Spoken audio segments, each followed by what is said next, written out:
Alors, capsule 28, Éphésiens 2, verset 16.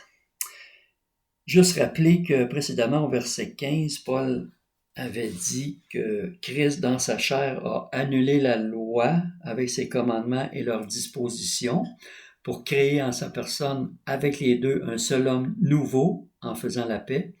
Et, verset 16, pour les réconcilier avec Dieu, tous deux en un seul corps par sa croix, en faisant mourir par elle l'inimitié. Alors, tout comme au chapitre 1, verset 15, Paul avait parlé premièrement de la relation verticale des croyants en disant, ayant entendu parler de votre foi au Seigneur Jésus, et ensuite de la relation horizontale en disant, et de votre amour pour tous les saints. Ici, Paul, de la même façon, passe de l'horizontale dans les versets 14 et 15, où il a expliqué que Juifs et non-Juifs ont été rapprochés un de l'autre au niveau humain, à la dimension verticale où les deux, Juifs et païens qui maintenant forment un seul corps, sont aussi réconciliés avec Dieu. Alors, non seulement Christ a annulé la loi pour réconcilier les Juifs et les non-Juifs ensemble, entre eux, mais aussi pour les réconcilier, une fois qu'ils sont réconciliés, les réconcilier ensemble avec Dieu en un seul corps, en tant qu'homme nouveau, nouvelle humanité, nouvelle création, comme on a vu au verset 15. Alors, depuis le verset 11, comme j'ai déjà dit, Paul veut qu'on ait une plus grande appréciation du grand renversement de situation entre avant et après la croix, non seulement pour les non-juifs, mais aussi pour les juifs, parce qu'eux aussi étaient l'objet de la colère de Dieu. Paul avait dit au verset 3 du chapitre 2, en parlant des juifs, que nous étions par nature, nous aussi, des enfants de colère comme les autres. Les juifs aussi étaient par nature enfants de colère comme les autres. Alors, les non-juifs, eux, étaient exclus de l'ancienne alliance, qui était une alliance qui faisait des Juifs les gardiens de la promesse de la venue du Sauveur. C'est pour ça que Jésus a dit à la Samaritaine, le salut vient des Juifs, mais même en étant gardien de l'ancienne alliance et de sa promesse de la venue d'un Messie, ils étaient quand même aliénés de Dieu avant leur conversion au Christ, parce que la conversion à Christ, c'est le seul moyen d'être réconcilié avec Dieu, qu'on soit juif ou non juif. Alors, Christ, par sa mort, a mis à mort l'inimitié, c'est ce qu'il dit au verset 16, c'est comme on vient de le lire, pour les réconcilier avec Dieu tous deux en un seul corps, par sa croix, en faisant mourir par elle l'inimitié. Et on a appris que l'inimitié, c'était la loi, c'était elle qui causait la division entre juifs et non-juifs, mais aussi qui constituait le problème entre l'humanité et Dieu. Et Christ est venu pour solutionner ce problème-là entre l'humanité et Dieu. En fait, je veux lire un passage dans l'Évangile de Jean. C'est vraiment intéressant. Au chapitre 11, verset 45, il est dit que c'est après la résurrection de Lazare. Plusieurs des Juifs venus chez Marie qui avaient vu ce qu'ils avaient, qui avaient vu ce qu'il avait fait, là, Jésus, crurent en lui. Mais quelques-uns d'entre eux allèrent trouver les pharisiens et leur dire ce qu'avait fait Jésus. Alors les principaux sacrificateurs et les pharisiens assemblèrent le Sanhédrin et dirent, qu'allons-nous faire? Car cet homme fait beaucoup de miracles, si nous le laissons faire, tous croiront en lui, les Romains viendront nous enlever notre lieu saint et notre nation. L'un d'eux, Caïphe, qui était souverain sacrificateur cette année-là, leur dit, vous n'y entendez rien, vous ne vous rendez pas compte qu'il est avantageux pour vous qu'un seul homme meure pour le peuple et que la nation entière ne périsse pas. Or, il ne dit pas cela de lui-même, mais étant souverain sacrificateur cette année-là, il prophétisa que Jésus devait mourir pour la nation, et non seulement pour la nation, mais aussi afin de réunir en un seul corps les enfants de Dieu dispersés.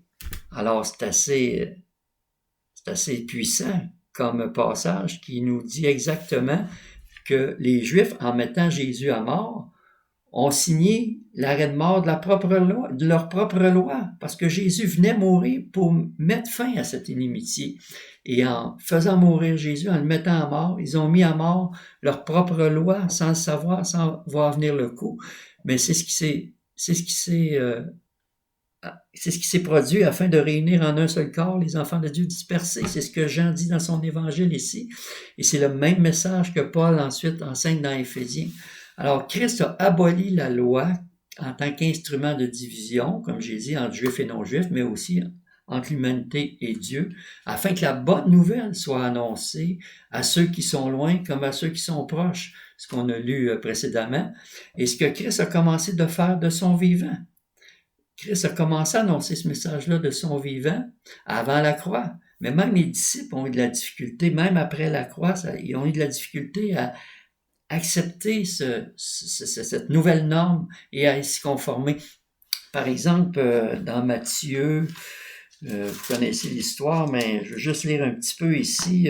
Quand Jésus a appelé Matthieu, le péager, ça dit que là, Jésus était à table dans la maison de Matthieu, et beaucoup de péagers et de pécheurs avaient pris place avec lui, avec ses disciples. À cette vue, les pharisiens dirent à ses disciples, « Pourquoi votre maître mange-t-il avec les péagers et les pécheurs? » Jésus, qui avait entendu, dit, « Ce ne sont pas les bien portants qui ont besoin de médecins, mais les malades. Allez apprendre ce que signifie « Je veux la miséricorde et non les sacrifices, car je suis venu appeler des justes, mais non des justes, mais des pécheurs. » Mais on voit ici que les scribes, les pharisiens, les docteurs de la loi considéraient Jésus comme un hors-la-loi par rapport à la loi, et c'est pour ça qu'ils l'ont mis à mort. Mais comme je viens de dire, en le mettant à mort, ils ont mis à mort leur propre loi à l'égard de laquelle ils considéraient Jésus comme un hors-la-loi. Dans Luc, avec Zachée, on y lit que lorsque Jésus vit Zachée qui était dans son âme, il dit, « Hâte-toi de descendre, il faut que je demeure aujourd'hui dans ta maison. » Jésus était allé dans la maison de Matthieu, puis là, il est rendu dans la maison de Zachée, un autre péager de mauvaise réputation. Alors Zachée vite est descendu, Jésus est entré dans sa maison, là, les gens murmuraient et disaient, il est allé loger chez un homme pécheur. Mais l'histoire finit avec Jésus qui dit, aujourd'hui, le salut est venu dans cette maison parce que celui-ci est aussi un fils d'Abraham, car le Fils de l'homme est venu chercher et sauver ce qui était perdu. Alors, c'est ce que Jésus a commencé de faire de son vivant, mais les disciples ont eu de la difficulté à y adhérer.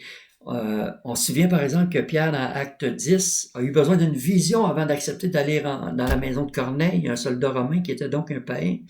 Et puis, on voit dans Galates chapitre 2 aussi, c'est Paul qui raconte ça.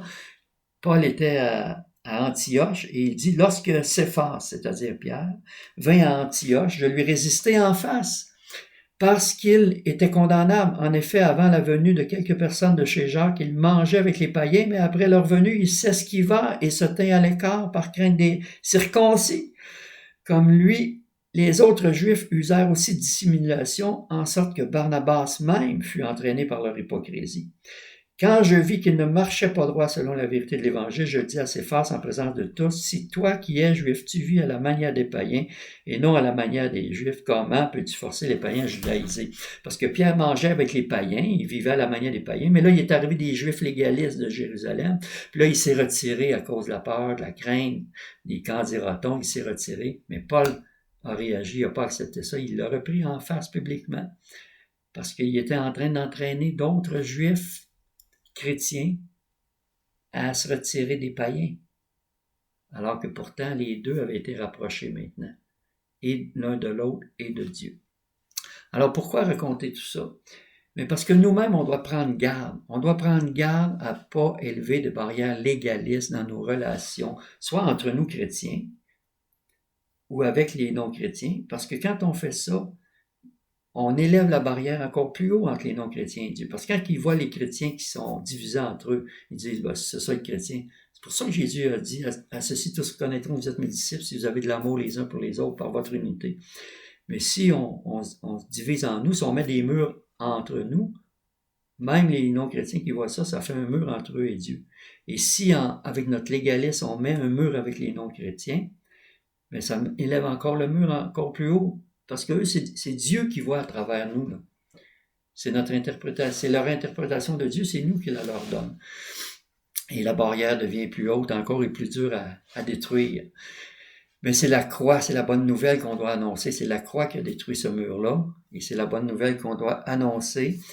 Et autant ceux qui peuvent nous sembler très loin, on va dire ceux qui seraient des très mauvaises personnes par rapport aux valeurs de l'Évangile,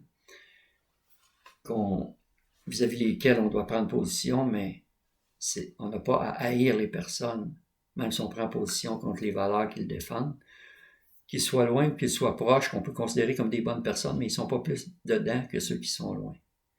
Alors ça, c'est la bonne nouvelle qu'on a à annoncer. Cette bonne nouvelle-là, on va en parler dans la prochaine capsule.